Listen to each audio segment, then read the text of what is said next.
Hello, everyone. Welcome to an all new episode of the Indic Explorer Show. This is your host, Vineet. Please don't forget to like, comment, share, and subscribe to the channel. Now, the global polytheist movement has really been the talking point in the media for a really long time now. And polytheistic, pagan, indigenous, animistic traditions, which are tied to a certain land, a certain geography, which look at ancient traditions that existed before a lot of the monotheistic faiths that exist today. Uh, those are largely the pagan traditions. So there is a lot of things, and me being a Hindu, and this podcast largely looks at Hinduism and Hindu culture. There is a lot of synergy that exists between Hinduism, which, in a way, in an extended sense of the term, is probably the uh, longest surviving unbroken pagan polytheistic tradition. So, to explore this dynamic between Hinduism and the various polytheistic movements in the world, I have with me today a very special guest, Dr. Edward Butler. Namaste, Dr. Butler.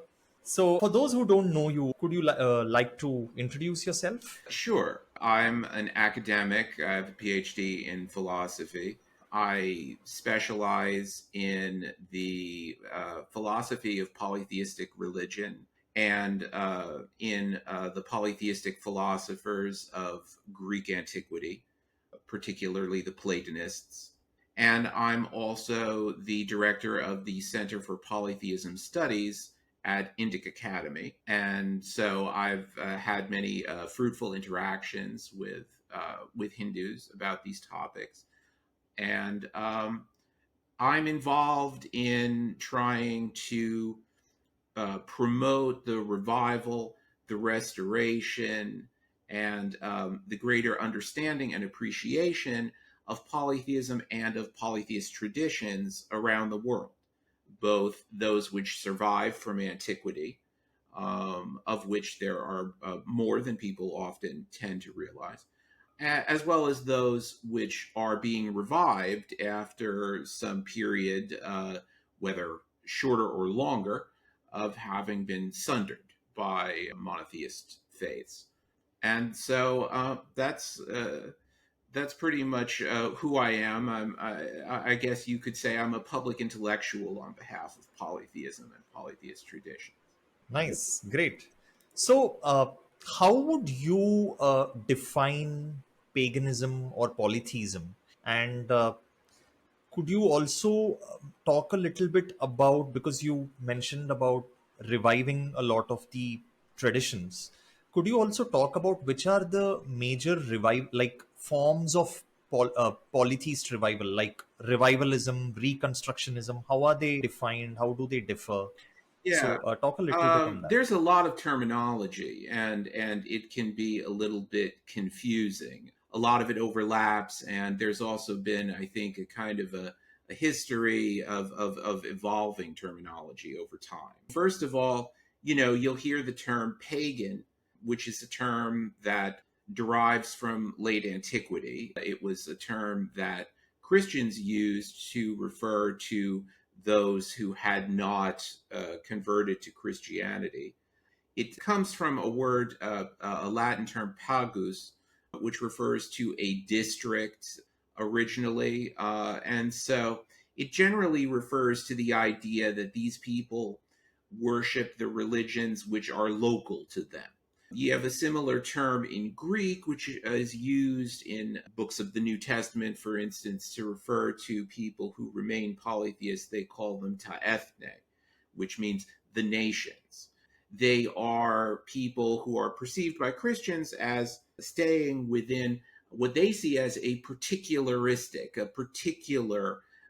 sect, as opposed to the Christian church, which is universal, Catholicos, which becomes the term Catholic. We see in the Catholic Church, it means universal.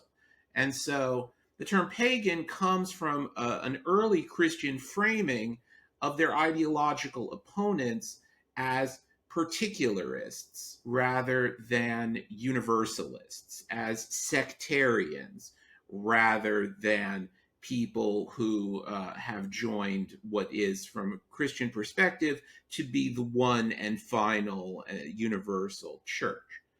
Um, and so that term sort of taken up and reappropriated, you could say, given a kind of a revaluation by contemporary pagan revivalists. So that's why you have that term floating around. And it's a little controversial, I think, to apply that term um, to traditions if people don't choose to identify with it, because it is originally, of course, it's a term that is othering by definition. It's a term that's coined by Christians to refer to their ideological others.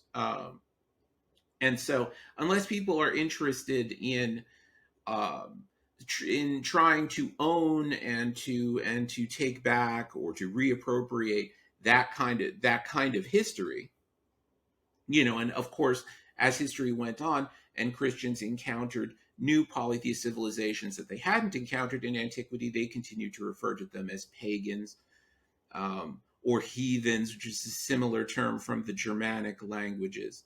Um, and so it's a kind of a common experience. There's a certain bonding involved, a certain sense of alliance involved in people from different traditions kind of recognizing that term.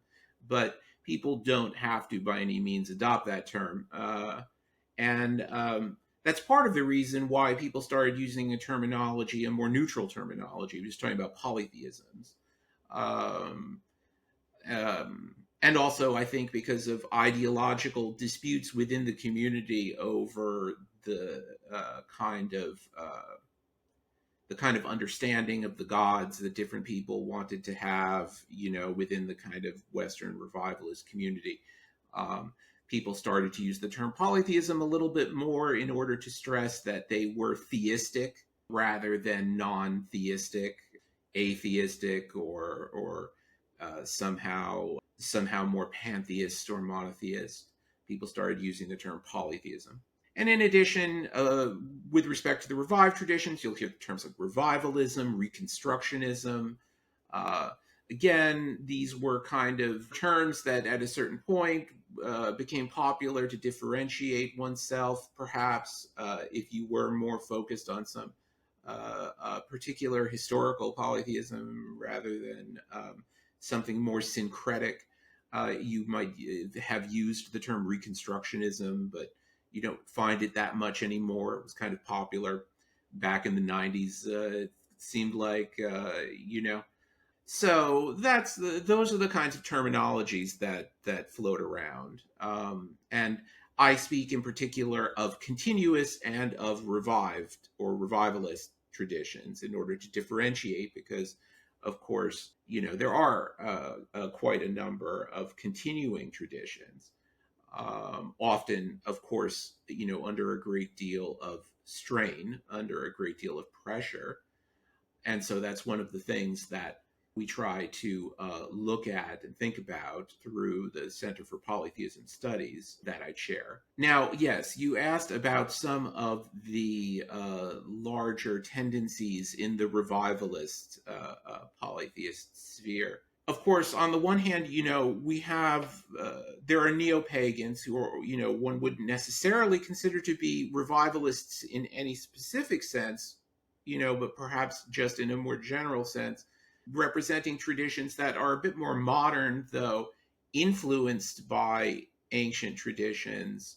And in that category, we call something like Wicca, which emerged in the 20th century, but has a sort of complex relationship with ancient traditions.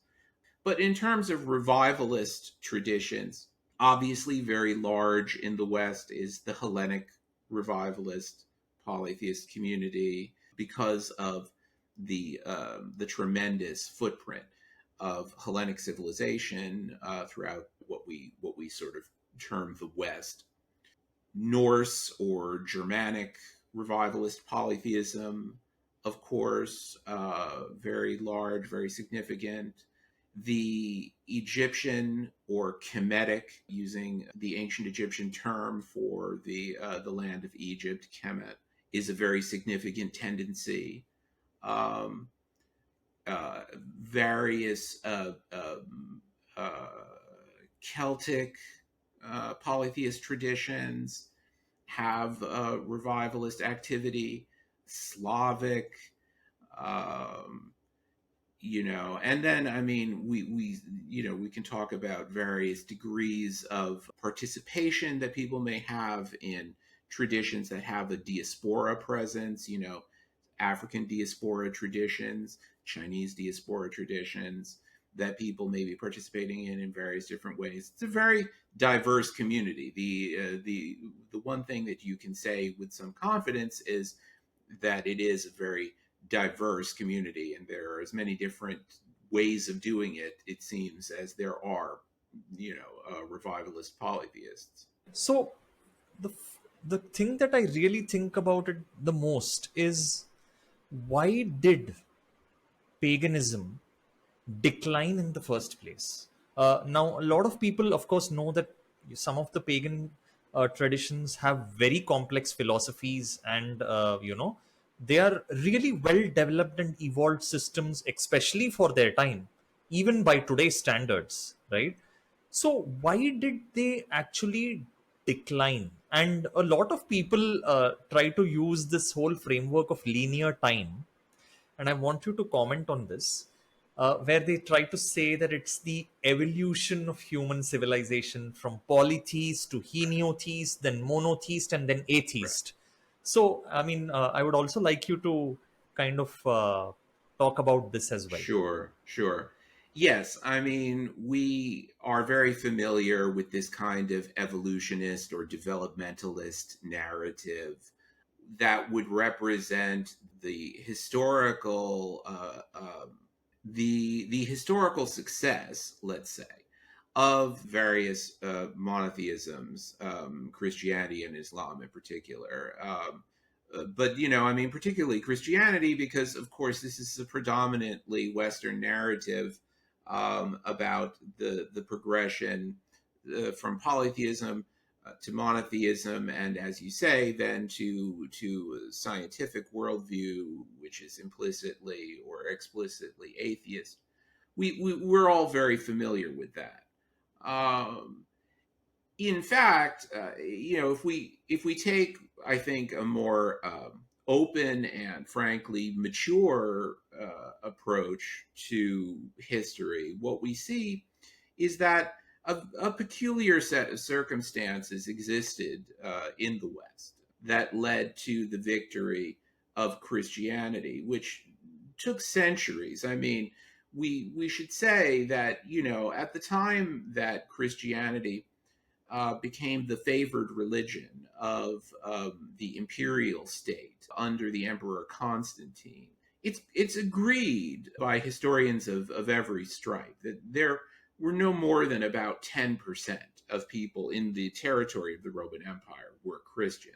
And so prior to that point, it's not that it had been, it was a successful, rapidly growing cult, but obviously in a context where there were many very successful, rapidly growing cults, and many that were quite a bit larger, and that also were not necessarily particularistic in the way that the Christian framing of these religions has been, also, because that's also an ideological frame. In fact, these traditions were, many of them, really all of them to one degree or another, multinational traditions. They weren't limited to, none of them were limited to a single people. I think that what one needs to look at is the imperial framework above all else, because the Roman Empire, through its expansionism, had, I would argue, weakened many of the local cults for political reasons, deprived indigenous priesthoods of power, delegitimized them in certain ways by forcing them, perhaps as a condition of support from the imperial state, to express a degree of support for unpopular policies. And so, what I would say is that over a period of time, the Roman Empire itself had weakened indigenous traditions through its policies. And we see the early rapid growth of Christianity in many of the provinces that had the greatest grievances against the empire. And so, for example, if you look at Egypt, Christianity spread early and rapidly in Egypt, I think in large part as a protest movement against the Roman Empire, the way in which it was exploiting Egypt, the economic hardships that had been placed upon it. And I think, as a manifestation of the delegitimation of the indigenous priesthoods and to some extent of the culture that they represented. But on the other hand, we also need to understand that there was a tremendous pushback against Christian hegemony for centuries. And this was still being intensely fought out in the 6th century, into the 7th century CE. And what we see is constantly ratcheted up enforcement mechanisms that were necessary in order to bring people into line, to tamp down indigenous worship, which was continuing, to stop activity around temples, the crackdown on the teaching of philosophy by people who were not Christians, which we see in the latter 6th century CE, which put an end to the very vigorous advocacy of polytheism by the leading philosophers of the day, the Platonic philosophers in Athens and Alexandria. And so, with all of this effort having to be applied, together with the privilege that was accorded to this tradition once the top strata of the Roman Empire, the Roman imperial regime, had adopted it. So when you see the combination of so much privilege on the one hand, so many inducements, so many enticements to become Christian, together with the necessity for centuries and centuries, well into the Middle Ages, you will still find evidence from new laws being passed and new kinds of enforcement actions being implemented both in the Eastern Christendom and in Western Christendom. And of course, in the West, there were new lands that had to be conquered, brought to Christianity at the point of the sword. In the North, of course, the Baltics weren't Christianized until the High Middle Ages or even later. A crusade was necessary. And so the sense of inevitability, I think, tends to wither the more closely that you pay attention to the actual historical circumstances and what actually occurred. And of course, it's also relevant that within just a few centuries of having achieved dominion over the Mediterranean, Christianity then rapidly loses half of that to the Islamic conquest and never gets back that territory, which was one of the things then that pushed the expansion northward and the attempt to make up in some ways for that loss of territory and that loss of stature, that loss of the sense of their own inevitability that Christians felt at that time. And so at every stage of history, I would say there has been a new way of constructing this narrative about the inevitability of monotheism. And that's how we really need to see it, is actually the history of the construction of this narrative rather than buying into the narrative itself. That's interesting. So, when most people who are trying to kind of understand or get into a specific pagan tradition, and like you mentioned, it's a very specific thing, right? Uh, how does, let's say, someone, because most pagan traditions are what you would call ethnic religions, although they need not be always that, but largely they are. How does someone from outside the tradition, if they have an interest or inclination to study, imbibe, and devote themselves to a tradition, right? How should they access the traditions? What should be the rules of engagement? And in the sense that, do you look at it outside in because your POV is still as someone who's not part of it, or do you get the form of an insider? Like, how does one handle that conflict? Well, I think that at the outset, one has to say that the rules of engagement are very different depending upon the status of the tradition that we're talking about.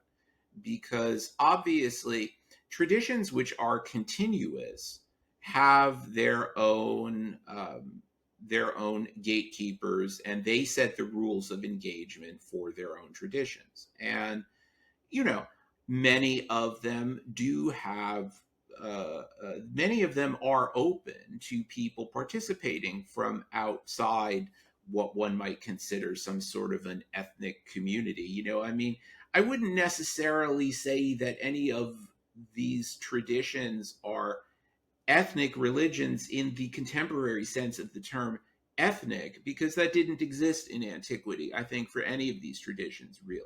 There may be an expectation, obviously, within existing traditions that you might need to understand a lot of the language in which the tradition's scriptures are, in which their rites are conducted. It's a sort of a minimal kind of condition that comes not from the attempt to impose any kind of ethnic uniformity, but just comes from the linguistic specificity of the materials at hand, and the fact that it may be difficult to translate such materials without a certain degree of loss. Something may be lost in translation. And this was something that was already being thought about by intellectuals in late antiquity. We see the Platonic philosopher Iamblichus, for example, who, in a series of exchanges with another Platonic philosopher, Porphyry, speaks about this question of translating divine texts, divine names, divine terminology, and comes down on the side of saying that there is something which is not translatable in each of these languages. There is something that, although we can approach it by degrees through translation, we're not going to translate everything, because there is something unique and irreducible in the relationships that have been established with the gods through these specific languages. And so, the sort of ethnic, in scare quotes, character of a lot of these traditions, I would say, is a function more of the linguistic specificity of their scriptures and their rituals, rather than an attempt to impose some kind of a uniformity. Now, I mean, that's for continuous traditions, which are, of course, inseparable from some community. And so, obviously, whatever kinds of rules of engagements go for that community in general would also go for that tradition in large part. But of course, many of those traditions have expanded. They do have ways that people can participate. People can participate in many African traditional religions which have a diaspora presence. There is a way in which people can engage with those, can join those.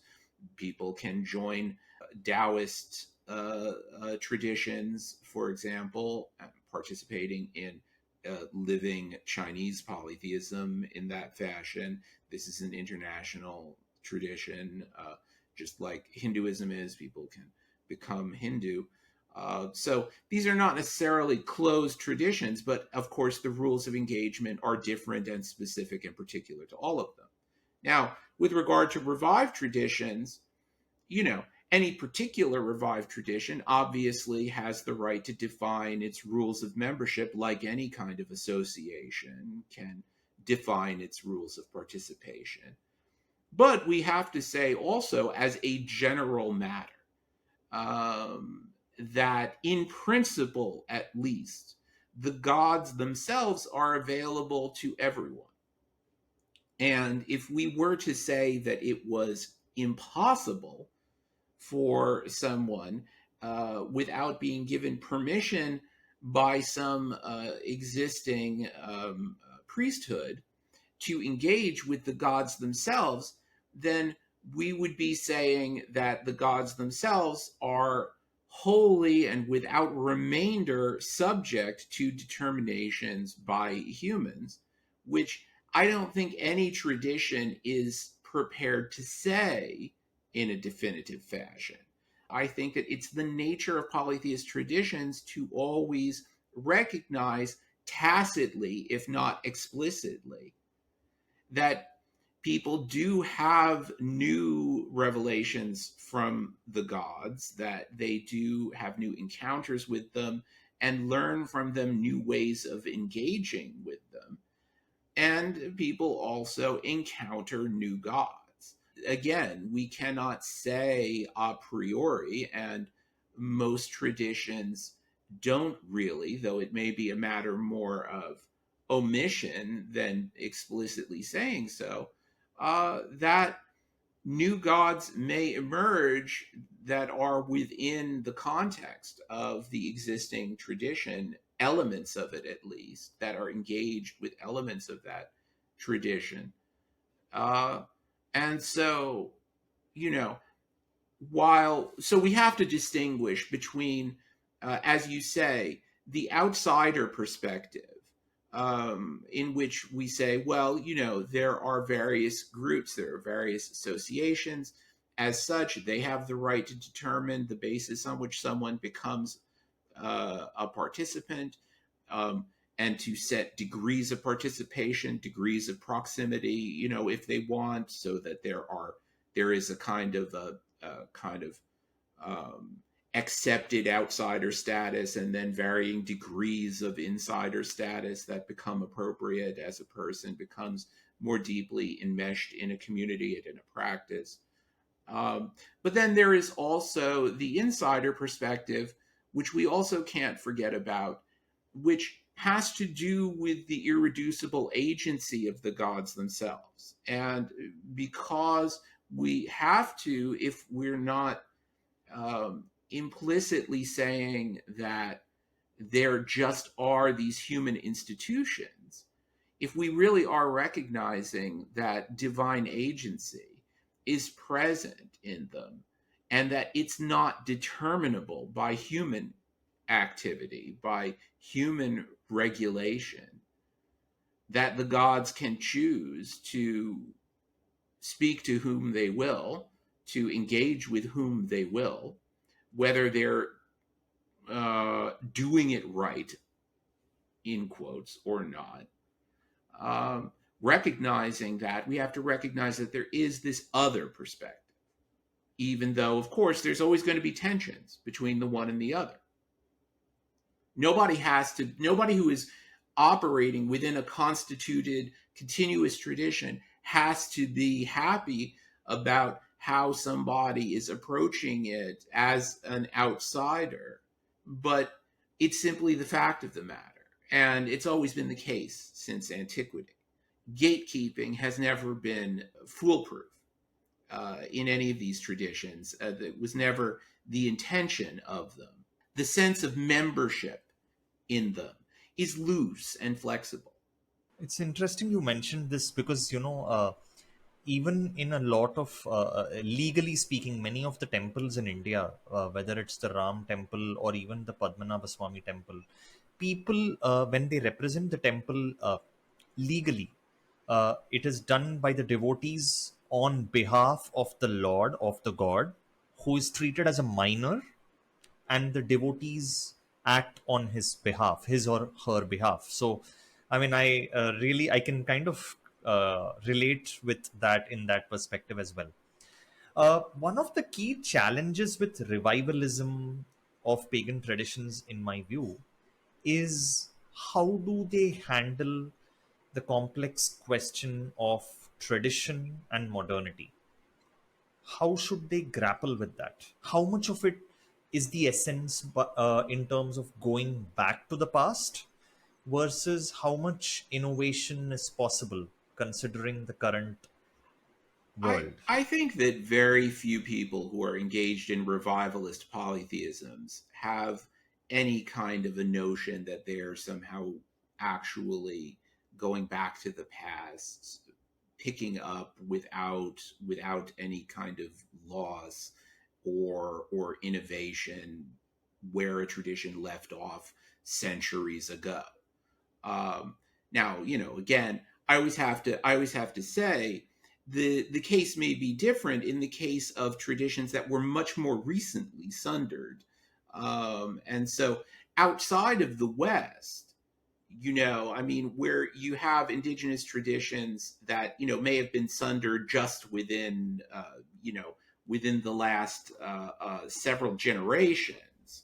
We have to keep in mind that part of the promise of revivalist polytheism, and I think part of what is important about revivalist polytheism, because otherwise we could just say, well, this is just a tiny number of people, relatively speaking, in the West. It's not important.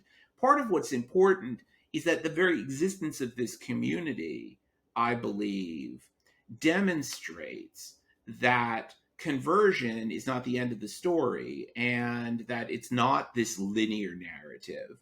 And the fact that people can go back and revive traditions that have been sundered for centuries shows a fortiori that for people in the global South, for example, whose traditions were sundered much more recently, within just a couple of generations, potentially, maybe even less, that a fortiori for them, revival is all the more live and compelling an option if they are no longer satisfied with the religions that were imposed upon them in a colonial context. So, that being said, I don't think that anybody in the revivalist community in the West really thinks that they're just picking up the thread, that was broken so many centuries ago. And if these traditions had continued, they would have transformed, they would have adapted to changing circumstances, as of course we see in India. The way in which people worship has elements in common with the way in which people worshipped many centuries, millennia ago. Other elements that are more recent. And I think that the temporal perspective of polytheisms is an eternal one. And I think that this is one of the deeper points that needs to be understood. I think people will sometimes speak about a circular or a cyclical temporality as opposed to linear temporality and associate the former with paganisms, in quote, polytheisms, and the latter with the monotheisms. And I mean, while it's true that these constructions of temporality have crystallized, there is also linear temporality thinkable within a polytheist context, and polytheist civilizations don't just experience time in a circular or cyclical fashion. They do also all have notions of linear history. They're not outside of history in some fashion. The construction of them as being outside history is, of course, deeply ideological. And so, any tradition that was continuous over a given period of time would change during that time. And that change would not be some kind of a failure to maintain some kind of ideal original position. It's rather a manifestation of the continuing relationship of us, temporal beings like us, with the living gods themselves. And that relationship naturally involves change. And we can see that change, if we want, as being on our side, and the selective activation, so to speak, of potential elements that have been present all along, that have been present eternally, given in the persons of the gods themselves, but that we have activated, so to speak, in linear time, in historical time, when the conditions become fruitful or appropriate for that kind of activity, that kind of engagement with the gods to arise. And so that, I think, is the way in which one can most naturally deal with these questions. Within a given tradition, people may, of course, have different, more specific ideas about how this ought to go on, what the limits of it ought to be, what the kinds of constraints that need to be placed upon it might be in their eyes. But I think, speaking generally, there are certain things that we can infer simply from the fact that we are engaging with eternal gods.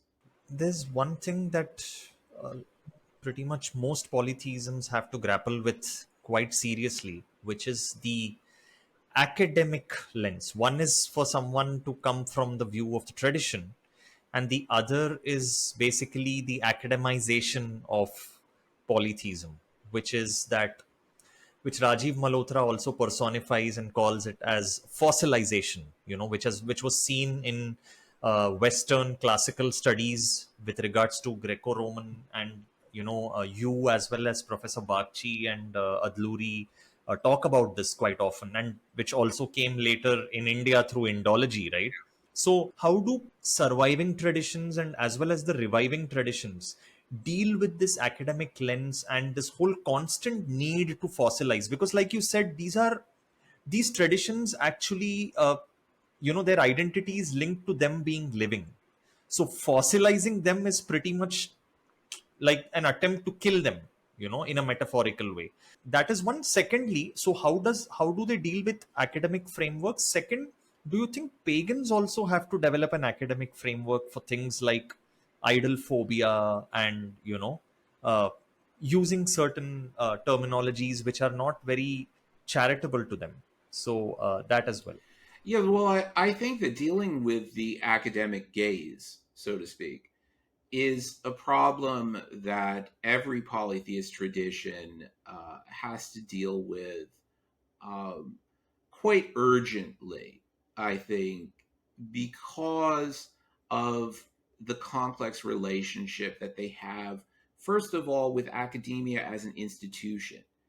I mean, academia, of course, has been very important in preserving much of what survives of these traditions, which would otherwise, by the imperatives of conquering colonial faiths, uh, would have been simply eradicated.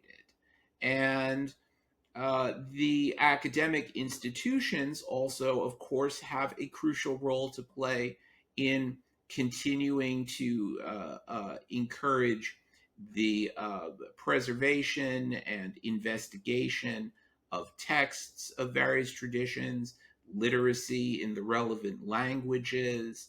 And so these institutions have inserted themselves inevitably into the economy of these living traditions because modern education is so ubiquitous in the world.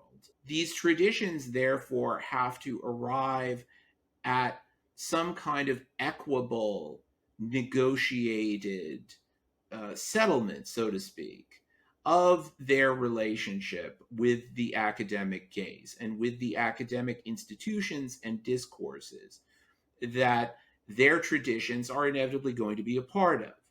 And that has to involve a reckoning on the part of the academic establishment about its own intellectual history and a truthfulness about the intimate relationship that has existed and that continues to exist in many ways between the academic and the missionary endeavors.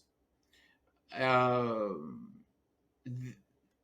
that requires, in turn, an investigation, a critique of the intellectual foundations of these disciplines to the extent that they embody or incorporate a kind of a missionary project with respect to these traditions.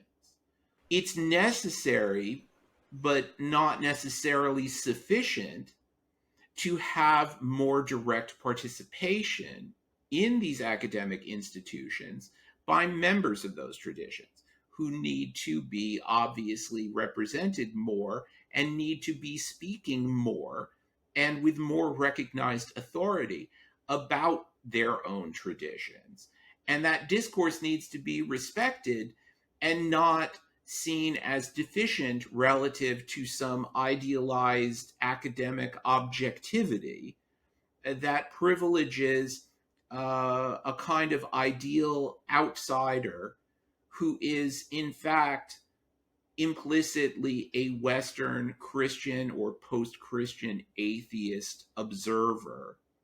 Privileging that gaze, there needs to be room for different discourses within the academic setting, within these institutions, in order that these traditions can have the air to breathe, so to speak, within the institutions of modern education and are not pitted against modernity, as you say, as fossilized remnants of some bygone era that, were they to adapt to modernity in any way, would immediately become inauthentic and lose their privileged status of continuity with antiquity, so that a catch-22 is created.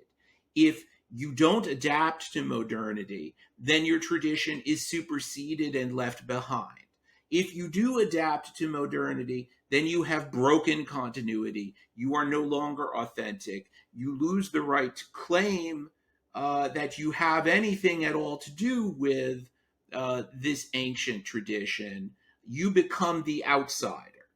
And suddenly, even somehow, the academic investigator becomes, in a deeply perverse sense, somehow the insider themselves, because they have the truthful perspective on a tradition, as opposed to people who are continuing that tradition, who have distorted it or corrupted it or simply lost their way by continuing to be a living tradition, continuing to adapt to changing circumstances.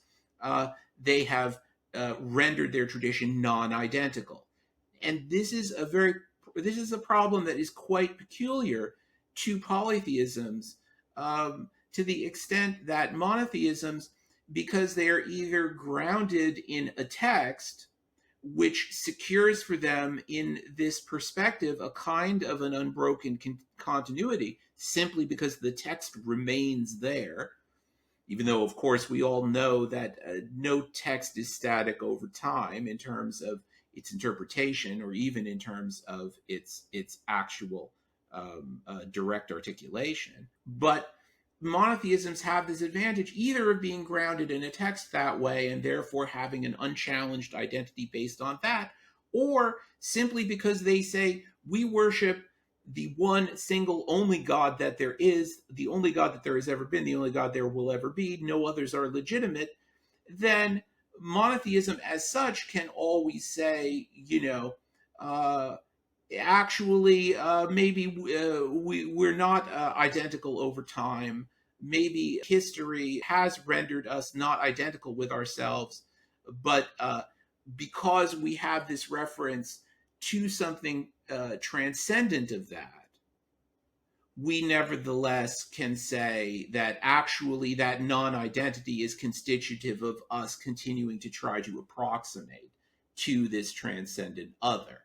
And in this fashion, actually turning the kind of non-identity imposed by historical time, historical change, into a kind of a higher, as it were, dialectically synthesized identity for themselves. And so, because monotheisms can always take advantage of either the one or the other, they can render themselves effectively immune to this kind of criticism and turn it fully against the existing polytheisms or any attempt to revive them. And so, until we have a comprehensive intellectual critique of this entire structure, I think we need to understand that there is something profoundly wrong with the way in which academia engages with these traditions, past, present, and future. Interesting. And I really like the part where you mentioned about the missionary aspect of it in the academia itself. That's a whole new way of looking at it. Considering that many of them are facing very challenging times, both now and in the past due to colonialism.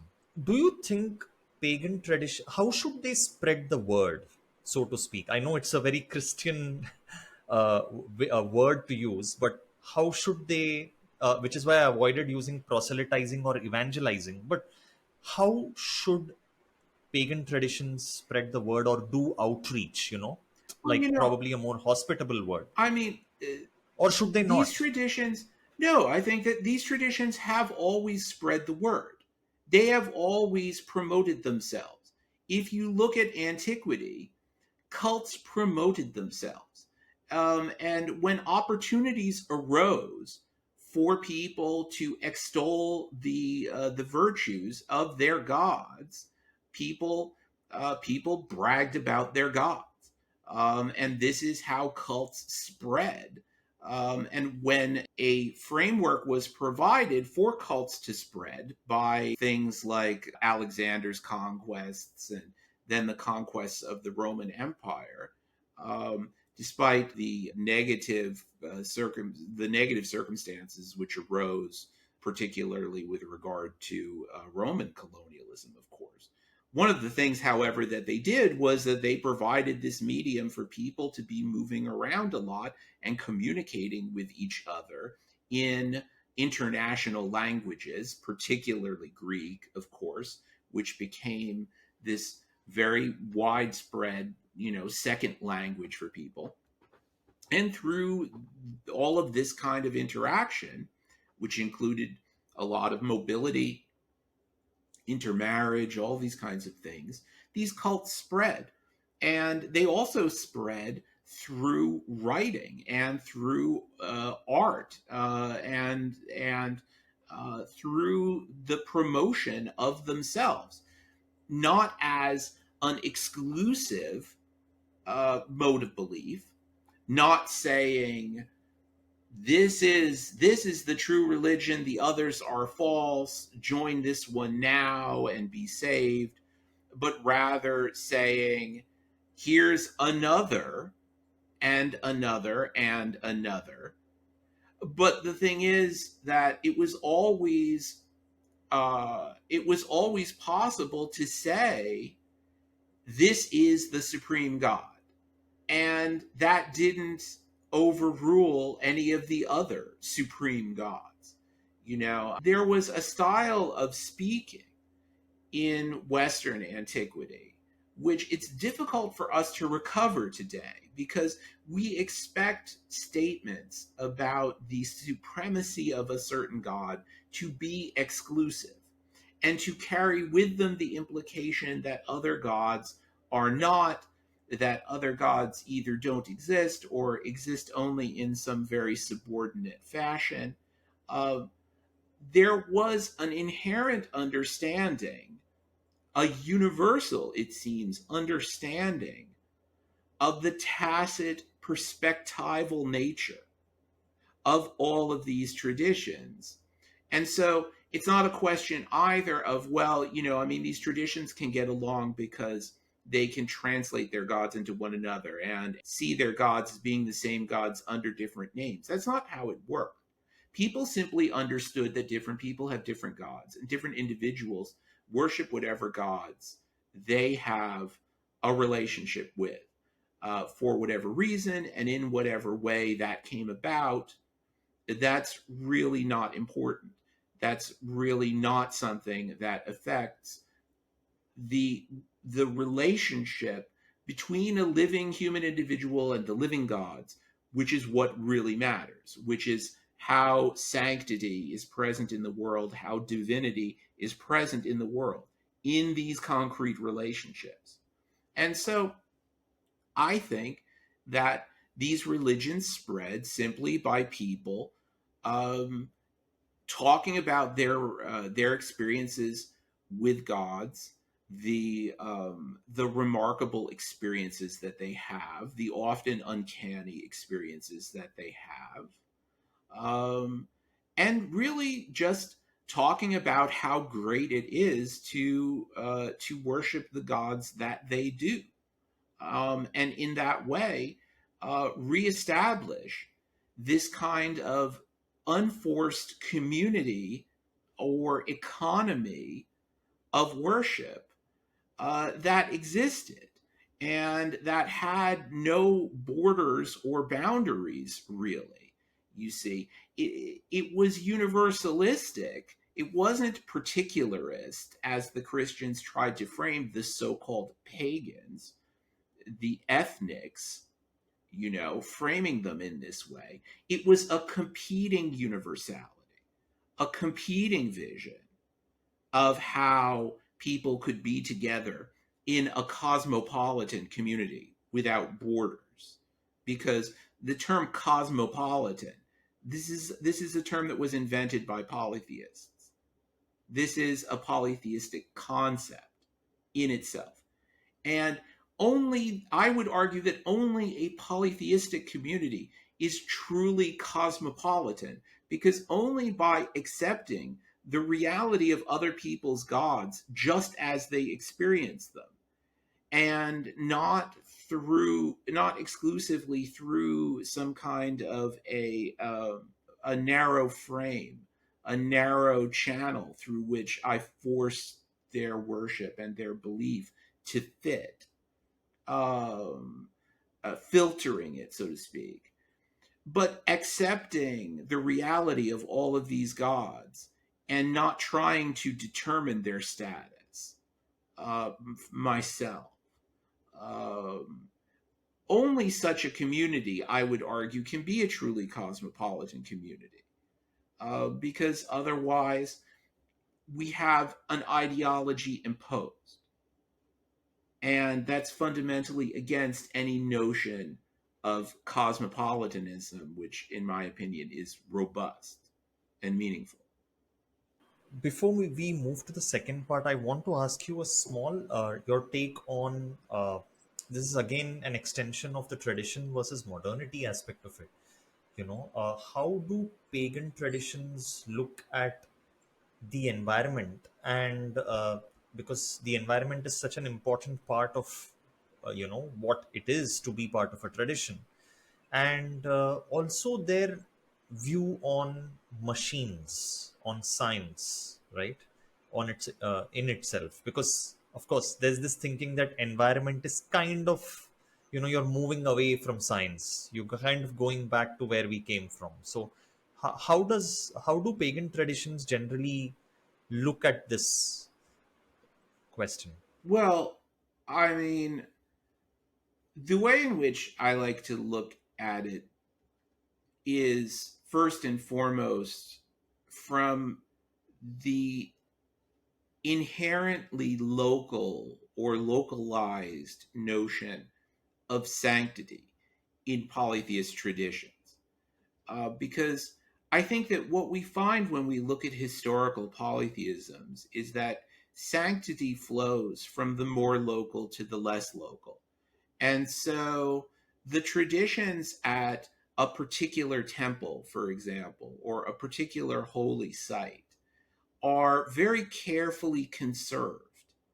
And there is an understanding that the further layers of universality, of generality, which are going to be added on top of that, need to be correspondingly light, so to speak, so that they don't weigh too heavily and attempt to impose down on that level of the most local revelation, the most local experience and engagement with a deity in a very particular context, often a very particular aspect, a very particular mode of worship, that those are conserved, and that the layers of generality or universality which are added onto them don't weigh too heavily and crush them.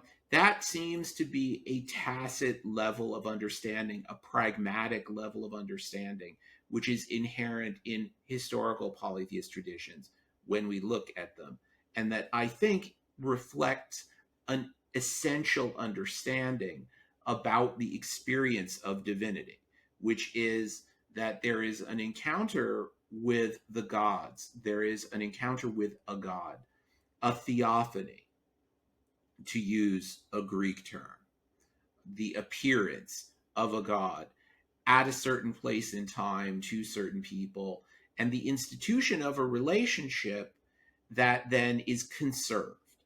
And so there is an essential element of conservation that's baked into polytheist traditions, I think, by the very notions of the relationship with divinity that they have. And that fosters a wider ethic of conservation, a conservation of land, conservation of relationships within the ecosystem, relationships with other non-human beings. Because we have the relationship with the gods, who are one category of non-human beings. But then there are also the relationships with other animals, which are another category of relationship with the non-human, and that share, because of that, certain characteristics with the other relationship with the non-human. And so, in addition to, of course, the concrete relationships that there may exist between certain deities and certain animals and plants in the environment, which we see reflected in mythic narratives, in iconography, in symbolism. In addition to those relationships, there's also the broader structural analogy of the relationship with non-human beings and the importance of that for the human economy, for the economy of the individual human, their psychology, their psychological well-being, and also the well-being of communities and the integrity of communities that depends upon that. So that's the direction which I like to approach it.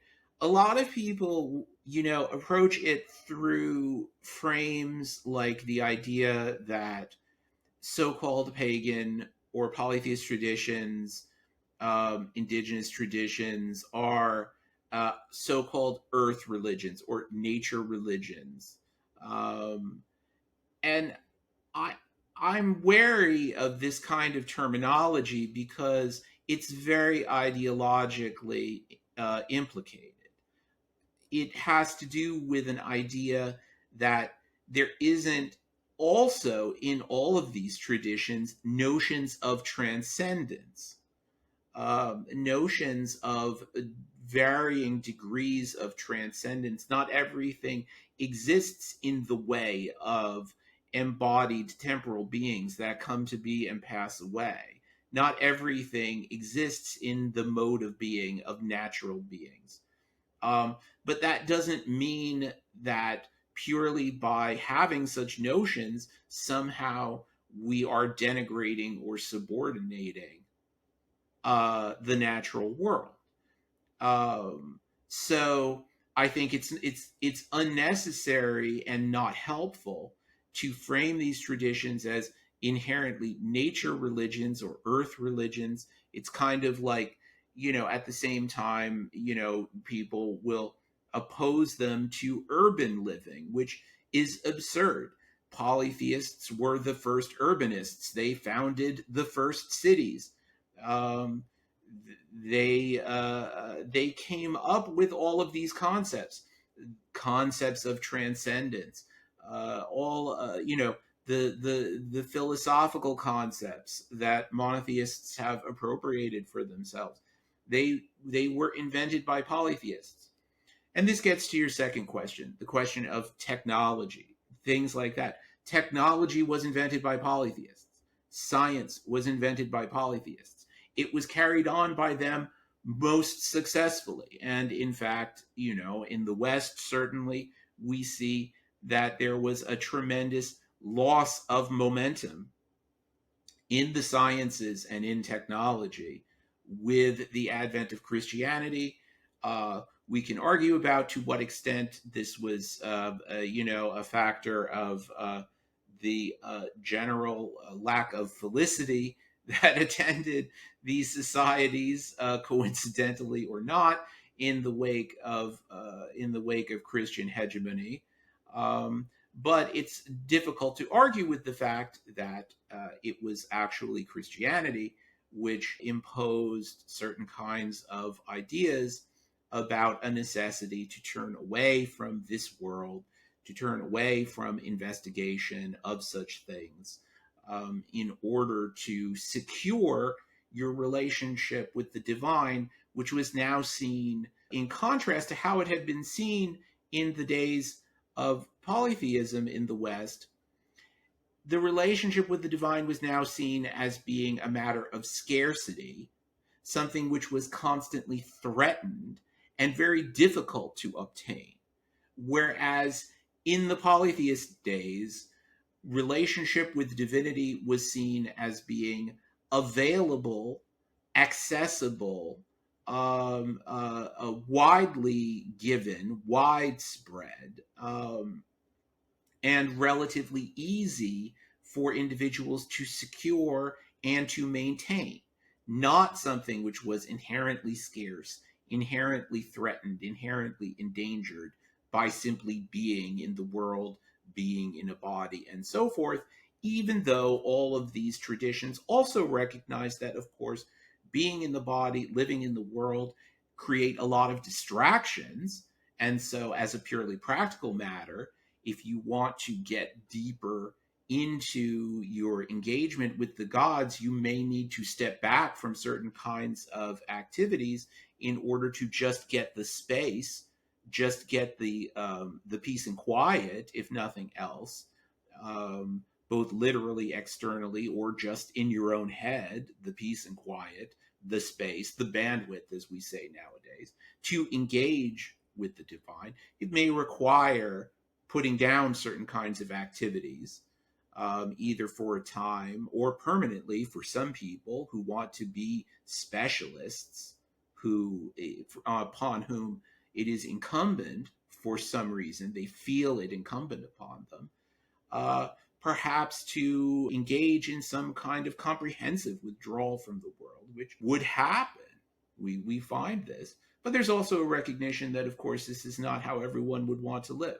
And so every different tradition is going to have a different relationship to technology, and a relationship to technology in particular that's relevant for them, because different societies, of course, different technologies are more relevant to them. And so I think what we find if we look at various historical traditions is that there has already been a profound engagement with the technologies that are relevant to how people live in that society. And so going forward, I think we need to be looking toward how there can be relationships to technology which are reflective of different traditions, and people being able to engage with technologies in different ways, corresponding to their traditions, informed by their traditions, rooted in their traditions. And I think that you find in any living tradition that people are engaged in that constantly. People are it's not something that people feel a particular reticence about. They're all adopting these technologies and integrating them into their traditions, into their ways of life. And from there, we move to the second part of our discussion, which is on dharma and paganism. This is the part that I've been waiting for the most.